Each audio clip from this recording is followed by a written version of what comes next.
Welcome to Charts Today. My name's David Linton, and today's edition for Thursday, the 10th of September, comes to you from London. And the big news is we saw a bounce in US stocks last night, and we'll take a close look at that in a minute. We just first of all just look at the currencies. We see the dollar has had a strong week. It's just starting to fall away a little bit, holding its bull trend on the short term, medium and long term bearish. That means that the euro is actually now looking a little bit better against the dollar and just crossing there as well. Sterling did fall below 130 against the dollar yesterday. The Brexit fears just weighing on the currency, but we're seeing a little bit of a recovery there this morning. And against the euro, we did fall below that 110 level, and we are still bearish against the euro. So we're seeing that fall away there, putting us back into bearish territory really on all three time frames. So not looking good for sterling, with a potentially big downside target there. But the market, of course, pricing in most of the news that we're hearing. Bitcoin sitting steady at $10,200, so not much change there, having just fallen away at the start of the month. We've really just gone sideways. So start of all, we look at the S&P 500 index, remembering that this is my weekly, my daily, and my 60-minute chart, and the corresponding point and figure charts. So my long-term view, my medium-term view, and my short-term view. And really we need this to try and resolve what's actually happening in the market. I'm running on data from Refinitiv Icon, but in Updata you can run lots of different data services into Updata. And in fact, I'm running about 10 different data services into my system, but you can have anything from, we've got around 2-3 dozen data services that we're compatible with. So this data coming from Refinitiv Icon, originally the Thomson Reuters stable, of course. And so here we see the S&P 500. The weekly chart shows the week that we had the big break to a new high. That was then followed straight away by a bearish engulfing candle last week. This is why I like to see 3 bars, what I call a 3-bar rule, where you hold something for 3 bars.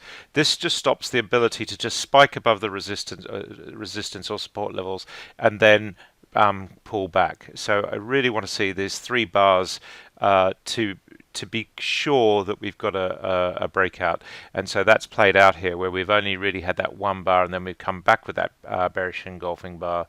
We are actually showing a little green bar here this week, so we are actually seeing an improvement.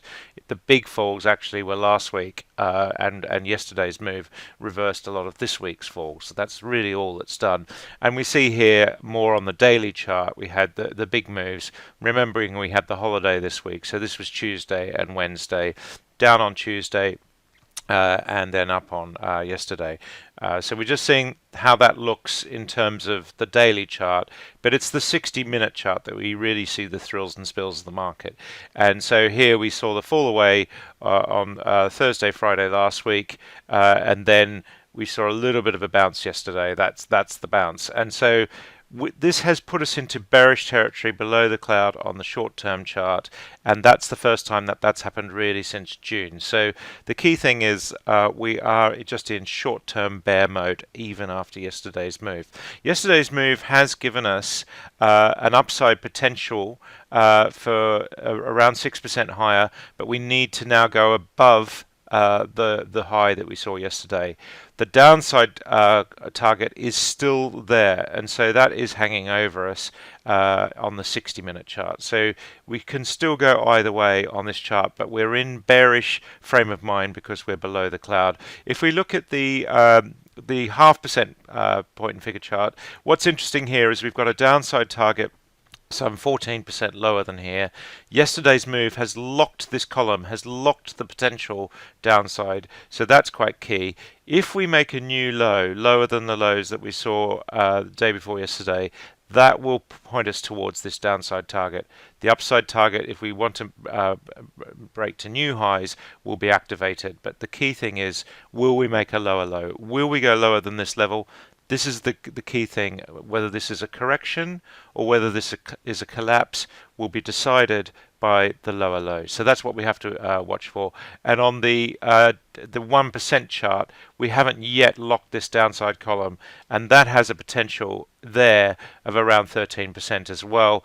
But this column could grow further if we if we fall further, and that's because it's a bigger box size, bigger reversal. Refer to my point and figure course. Now, if we look at the Nasdaq, the picture is of course very similar, just that the numbers are different. And here we see we've got a little bit of a mini situation going on here as well. So the downside potential for the Nasdaq, we haven't actually activated that downside target on this chart, but if we do, that's 21% lower. So tech stocks are in for a rough ride if we do see new lows. That's the really big key. The Dow, of course, much the same picture. And if we look at the futures today, we are down again, so that is the real concern.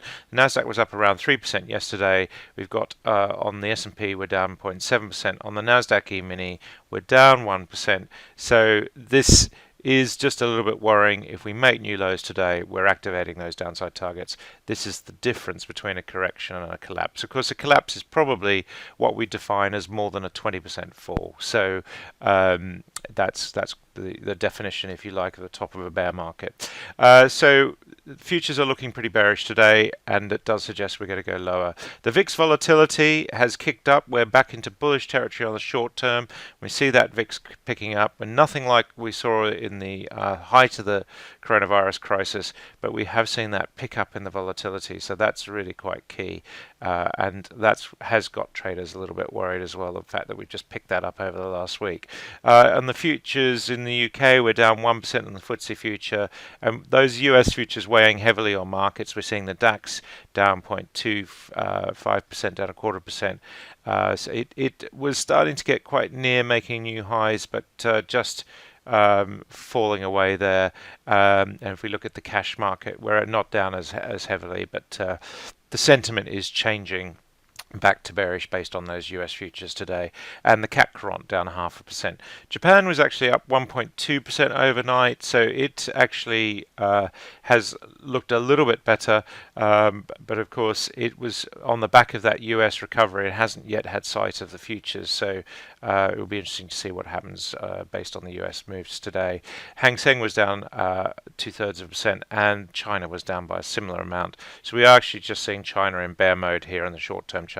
Unwinding, we're in that sideways range here. We're not yet really unwound the big jumps that we saw in June. India actually was up 1% on that US move, and the Aussie market was also up 0.5%.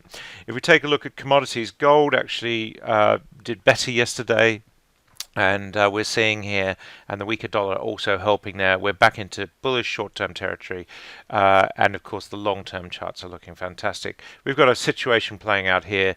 If we break to new lows, 15% down. If we break to new highs, that's a 57% increase from where we are. It's a massive move to around $3,000 an ounce.